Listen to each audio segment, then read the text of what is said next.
नमस्कार स्वागत करुच्ची आज मुख्य गुरुत्वपूर्ण खबर को आपको दर्शक बंधु एवं आम हस्तगत होता खबर रही पाणीपाग संपर्कित राज्य में किभली भाव में जारी रही शीतलहरी एवं देशर केउं केउं स्थान को शीतपाई वार्निंग जारी करिछि पाणीपाग विभाग जानिबा से संपर्क में संपूर्ण विवरण मुझे आपको वीडियो प्रदान करी से आप निश्चित वीडियो को प्रथम शेष पर्यटन देखिए जब वीडियो भल लगे तेज पाखे लाल बटन निश्चित सब्सक्राइब करेंगे पाखे बेल आइकन बजादेवे और ऊपर आसुवा ऑल नोटिफिकेशन क्लिक कर भूलें जहाँफल ये वीडियो सर्वप्रथम आपण मान निकट में पहुँच पार तेज आसतु जाना आज रही पाणीपाग संपर्कित विशेष गुरुत्वपूर्ण सूचना को उत्तर भारत में शीतलहरी जारी उत्तर भारतर पहाड़िया और समतल अंचल प्रबल ठंडा अनुभूत होइछि।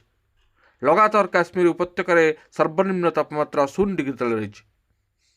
पंजाबर होशियारपुर रे राज्यर सर्वनिम्न तापमात्रा 1.1 डिग्री सेल्सियस रेकर्ड कर पंजाबर अन्य सहर गुड़िक शीतर प्रकोप लगी रही। अमृतसर सर्वनिम्न तापमात्रा 1.3 डिग्री सेल्सियस रेकर्ड होता बेले फरीदकोट एवं गुरदासपुर रे तापमात्रा 3.2 डिग्री सेल्सियस रही।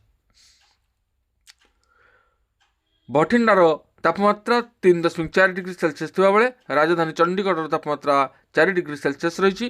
सेहीपरि पटियाला रे तापमात्रा 4.4 डिग्री सेल्सियस रेकर्ड होइछि। सेहीपरि रूपनगर रे तापमात्रा 4.5 डिग्री सेल्सियस एवं लुधियाना रे 5.0 डिग्री सेल्सियस रेकर्ड होइछि। सकाळे घन कुहुड़ी जो राज्यर किसी जिले में दृश्यमानता 50 मीटर रु कम रही। किसी जिले में तापमात्रा 10 डिग्री सेल्सियस तले रही। चंडीगढ़ पाणीपाग विभाग कहवा अनुसार जम्मू काश्मीर और हिमाचल प्रदेश उपर भाग में तुषारपात जो राज्यर अनेक जिले में हाड़भंगा शीतलहरी जारी रही। राजधानी नुआ दिल्ली में तापमात्रा ह्रास पाइबा जो पाणीपाग विभाग पक्षर 2 दिनिया येलो वार्निंग जारी कर दिल्लीर सर्वनिम्न तापमात्रा 4.2 डिग्री सेल्सियस रेकर्ड होइछि। तापमात्रा स्वाभाविक ठारू 2.7 डिग्री कम रही। गत 4 दिन मध्य सर्वनिम्न तापमात्रा प्राय 4 डिग्री ह्रास पाई। आईजीआई विमान बंदर रे सकाळ 7:30 रे घन कुहुड़ी दृश्यमानता 50 मीटर को ह्रास कर सकाळ 8:30 सुधा कुहुड़ी सामान्य ह्रास पाई दृश्यमानता 100 मीटर पाखापाखि रही।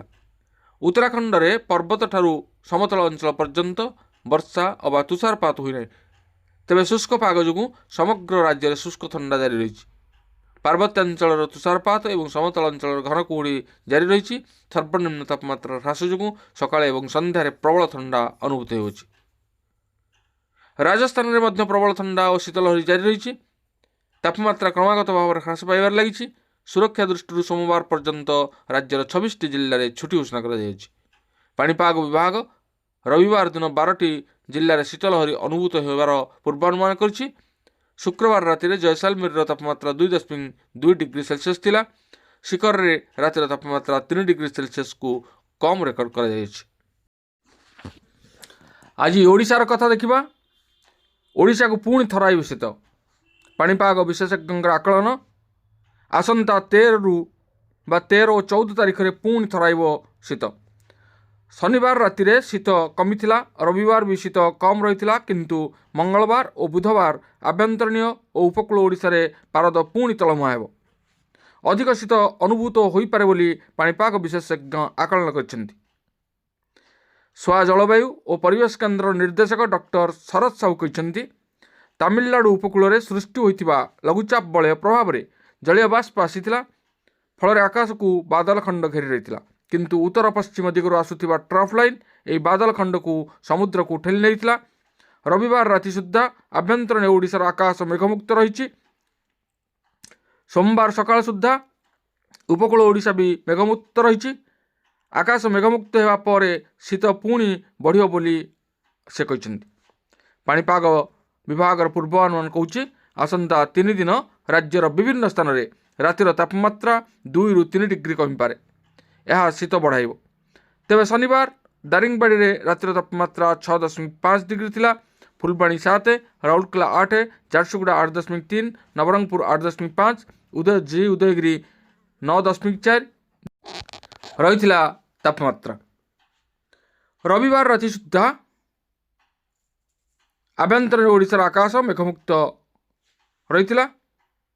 ତେବେ ଆକାଶକୁ ବାଦଲ ଘେରି ରହିଥିବାରୁ ରାଜ୍ୟର ଅଧିକାଂଶ ସ୍ଥାନରେ ରାତିର ତାପମାତ୍ରା ଉପରମୁହାଁ ହେବାରୁ ଶୀତ କମିଯାଇଥିଲା। ରାଜଧାନୀ ଶୁକ୍ରବାର ରାତିର ପାରଦ 10.2 ଡିଗ୍ରୀ ଥିଲା।